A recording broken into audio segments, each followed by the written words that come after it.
Assalamualaikum warahmatullahi wabarakatuh. Baik teman-teman, pada pertemuan kita kali ini saya akan berbagi sedikit ilmu. Kita membahas tentang misteri tut piano atau keyboard. Pada dasarnya, tutorial ini saya buat untuk menjawab rasa penasaran kebanyakan orang. Begitu juga dengan orang-orang yang menanyakan langsung pada saya, seperti kenapa tut terdiri dari dua warna putih dan hitam saja? Terlihat seperti asal pencet, tapi bisa menghasilkan suara melodi yang indah dan merdu, dan sebagainya. Tapi sebelum kita melanjutkan tutorial ini, saya ucapkan terima kasih bagi teman-teman yang sudah support channel Sutantinov, dan bagi yang baru menemukan channel ini, selamat bergabung. Semoga ada hikmah yang bisa didapat setelah menonton video ini. Biasakan menonton sampai selesai agar tidak terjadi kesalahpahaman. Baik teman-teman, kita tahu dari dulu piano dan keyboard tidak bisa dipisahkan dari yang namanya tut. Tut adalah papan tombol yang terdiri dari warna putih dan hitam. Yang berwarna putih merupakan nada penuh dan yang berwarna hitam merupakan nada setengah. Tut berfungsi sebagai tuas atau saklar untuk menghasilkan bunyi tertentu. Ada perbedaan cara kerja tut piano dan tut keyboard, namun tujuannya sama, untuk menghasilkan bunyi atau suara.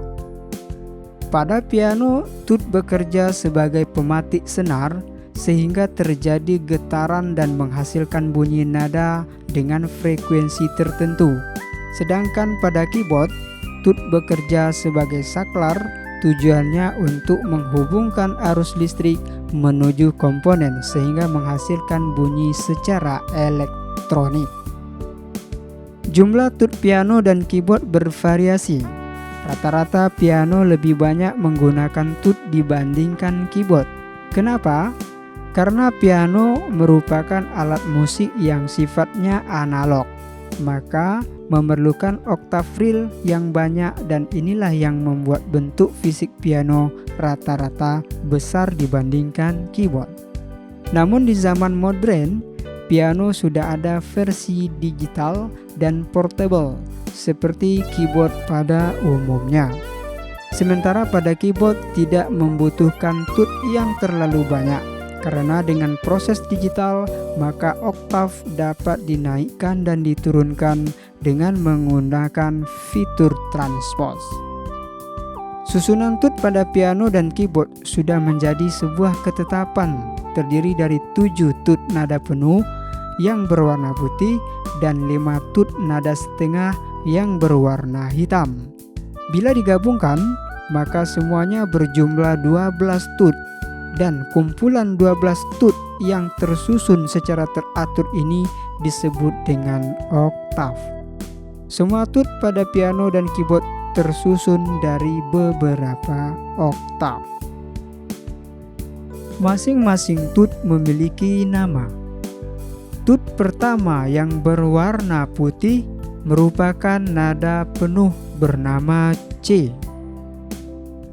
Tut kedua yang berwarna hitam merupakan nada setengah bernama cis atau des. Tut ketiga yang berwarna putih merupakan nada penuh bernama D. Tut keempat yang berwarna hitam merupakan nada setengah bernama dis atau S. Tut kelima yang berwarna putih merupakan nada penuh bernama E. Tut keenam yang berwarna putih merupakan nada penuh bernama F. Tut ketujuh yang berwarna hitam merupakan nada setengah bernama fis atau ges.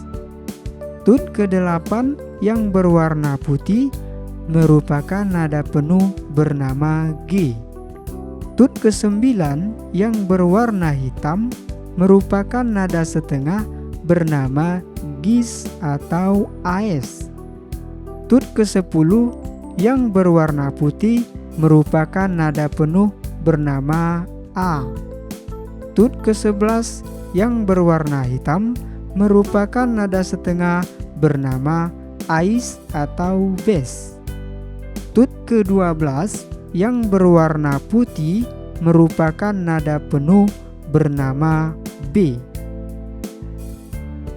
Penambahan akhiran is dan s pada nama nada setengah merupakan sebuah ketentuan di dunia musik dan berpatokan pada nama nada penuh yang berada di sekitarnya. Sebagai contoh, nada setengah yang berada di antara nada C dan D bisa memiliki dua nama, yaitu cis dan des.